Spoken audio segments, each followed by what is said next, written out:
Hello বন্ধুরা, আপনারা সবাই কেমন আছেন? আশা করি সকলেই ভালো রয়েছেন। তো আজকে আমি এসেছি একটি মেলায় ঘুরতে। এই মেলা হচ্ছে বগুড়ার মহাস্থানগড়ের মেলা। বগুড়ার মহাস্থানগড়ের এই মেলাটি প্রতি বছর বৈশাখের শেষ বৃহস্পতিবার এই মেলার আয়োজন করা হয়ে থাকে। তো আপনারা সুযোগ পেলে অবশ্যই এসে ঘুরে দেখে যাবেন। আর যারা ইতিমধ্যে এসেছেন বা দেখেছেন তাদেরকে অসংখ্য ধন্যবাদ। তারা তো জানেই, অবশ্যই আমার চেয়েও ভালো জানেন। তো আমি এইবারই প্রথম এসেছি এই মেলায়। বগুড়ার মহাস্থানগড়ের এই পাগলা পাগলির মেলা নামে এটি পরিচিত। পাগলা পাগলির এই মেলায় আজকে এসেছি। আসলে এটা পাগলা পাগলির মেলা নয়, এটা হচ্ছে এই মাজার, যে মহাস্থানের যে মাজার রয়েছে, মাজারের ওরস শরীফ, এটি বাৎসরিক ওরস শরীফ। এই বাৎসরিক ওরস শরীফ উপলক্ষে বগুড়ার এই মহাস্থানগড়ে মেলার আয়োজন করা হয় প্রতি বছরের শেষ বৃহস্পতিবার। দেখতে পাচ্ছেন এখানে বিভিন্ন ধরনের খেলা বাচ্চারা খেলাচ্ছে। আবার কিন্তু এখানে শাহী পান, তারপরে রয়েছে বিভিন্ন ধরনের খেলনা, দোলনা, নাকের দোলা, অনেক কিছু খেলনা। তারপরে মোটরসাইকেল খেলা প্রথমেই দেখতে পারলেন। তারপরে এখানে রয়েছে শরবত। লোকজন কিন্তু ঘোরাফেরা করতেছে, গরমের মধ্যে, তীব্র গরম, এই জন্য শরবত, আবার শশা, বিভিন্ন ধরনের দোকানপাট বসেছে এখানে। খেলনার দোকান, খাবারের দোকান, অনেক কিছু দোকানপাট এখানে বসতে পারছে। তো ঘুরে ঘুরে আমি দেখাবো সব কিছুই, আপনারা আমার সঙ্গে থাকবেন। তাই সবাইকে রিকোয়েস্ট করব অবশ্যই ভিডিওটি না টেনে সম্পূর্ণ ভিডিওটি দেখবেন, তাহলে বুঝতে পারবেন। তো আমার সঙ্গে থাকুন, আমি দেখাচ্ছি আরও অনেক কিছু এখানে দেখাবো এই মেলায়। দেখুন, এটা হচ্ছে মিষ্টি পুট্টি, তারপরে দোকানপাট, শার্ট প্যান্ট গেঞ্জি ইত্যাদি দোকানও এখানে বসেছে। আবার মেয়েদের কিন্তু বিভিন্ন ধরনের খেলনার, মস্থানের যে ঐতিহ্যবাহী কটকটি, সেই কটকটির দোকান কিন্তু এখানে বসেছে। বিভিন্ন রকমের দোকান, আগে থেকেই অনেক দোকান রয়েছে, তারপরেও কিন্তু নতুন নতুন দোকানও এখানে বসেছে। আবার দেখতে পাচ্ছেন বিভিন্ন ধরনের এগুলো খেলনা, কসমেটিক খেলনা, চুড়িপট্টি, বিভিন্ন ধরনের। আসলে একেবারেই ঠিক যেমন বৈশাখীর মেলা লাগে, ঠিক বৈশাখীর মেলা লাগলে যেমন হয়, ঠিক সেই রকম করেই মেলা লেগেছে এই ওরস শরীফে, যেটাকে পাগলা পাগলির মেলা বলে পরিচিত।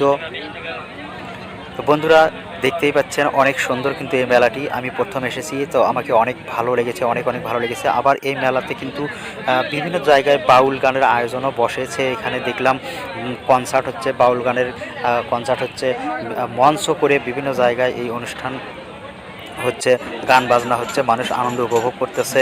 তারপরে এখানে দেখতে পাচ্ছেন ঢোলের দোকান, ঢোল বা বাদ্যযন্ত্র বিক্রি করতেছে। কিন্তু অনেক কিছু পাওয়া যায় এই মস্থানের এই মাজারের ওরস শরীফ, বাৎসরিক, এটি হচ্ছে ওরস শরীফ। তো আপনারা অবশ্যই আসবেন, আপনাদেরকে দাওয়াত রইল।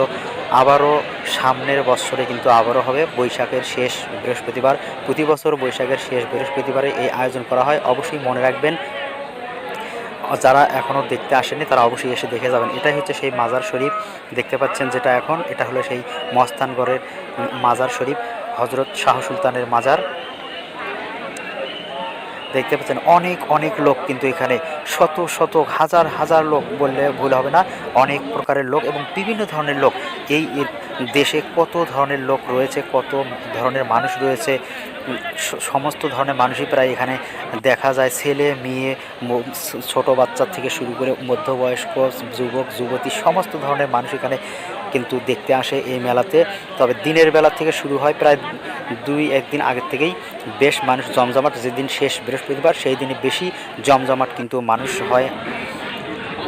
তো আমি ভিডিও করতে করতে রাত্রি লেগে গিয়েছিল, সেই জন্য কতগুলো ভিডিও দেখতে পাচ্ছেন রাতের বেলা। এই ভিডিওটিও রাতের বেলা, রাত্রি যখন হয়ে গেল তখন কিন্তু আর ক্যামেরা ঠিকমতো আমার কাজ করতেছিল না, যেহেতু আমি মোবাইল দিয়ে ভিডিও করেছিলাম। তাই আসলে খুব একটা মনে হয় ভালো হয়নি, মোবাইল দিয়ে ভিডিও করেছিলাম। তো আশা করি আপনারা দোয়া করবেন, সম্পূর্ণ ভিডিওটি দেখবেন, আর দোয়া করবেন যেন আমি পরবর্তীতে ভালো একটা ক্যামেরা কিনে ভিডিও করতে পারি। তো বন্ধুরা, আমি আজকে যে পর্যন্ত দেখালাম, তো অনেক কিন্তু ভালো লেগেছে। আশা করি যদি ভিডিওটি ভালো লেগে থাকে তো অবশ্যই আমার এই ভিডিওটি শেয়ার করবেন। আর যারা আমার ভিডিওটি ইতিমধ্যে আমার এই চ্যানেলে অবশ্যই কিন্তু ফলো করবেন, যারা ইউটিউব থেকে দেখছেন তারা অবশ্যই সাবস্ক্রাইব করবেন।